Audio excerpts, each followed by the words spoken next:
கோவை கணபதி அருகே மேயர் வார்டில் தூய்மை பணியாளர்களுடன் அப்பகுதி மக்கள் மோதலில் ஈடுபட்ட சம்பவம் அரங்கேறியுள்ளது. மக்கும் குப்பை, மக்காத குப்பை என இரு வகைகளாக குப்பைகளை பிரித்து வாங்க வேண்டும் என கோவை மாநகராட்சி ஆணையாளர் வலியுறுத்தியுள்ளார். இந்நிலையில் அவ்வாறு குப்பைகளை பிரித்து தராமல் சிலர் வழங்கி வருகின்றனர். முறையாக குப்பைகளை பிரித்து தர வேண்டும். அவ்வாறு தராத நபர்களிடம் உரிய முறையில் நோட்டீஸ் வழங்கி அதே நிலை தொடரும் நிலையில் அபராதமும் வசூல் செய்ய மாநகராட்சி ஆணையாளர் சிவகுரு பிரபாகரன் வலியுறுத்தியுள்ளதாக கூறப்படுகின்றது.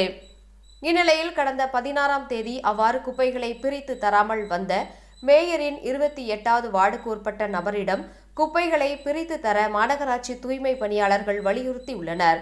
அப்போது அவர்களை குடியிருப்பு வாசிகள் ஒன்று சேர்ந்து வாக்குவாதம் செய்ததோடு தகாத வார்த்தைகளால் திட்டியதாக கூறப்படுகின்றது.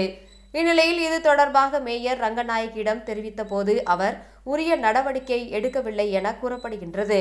மேலும் தூய்மை பணியாளர்களுக்கு ஆதரவாக செயல்படாமல் அப்பகுதி மக்களுக்கு ஆதரவாக செயல்படுவதாக குற்றச்சாட்டு எழுந்துள்ளது.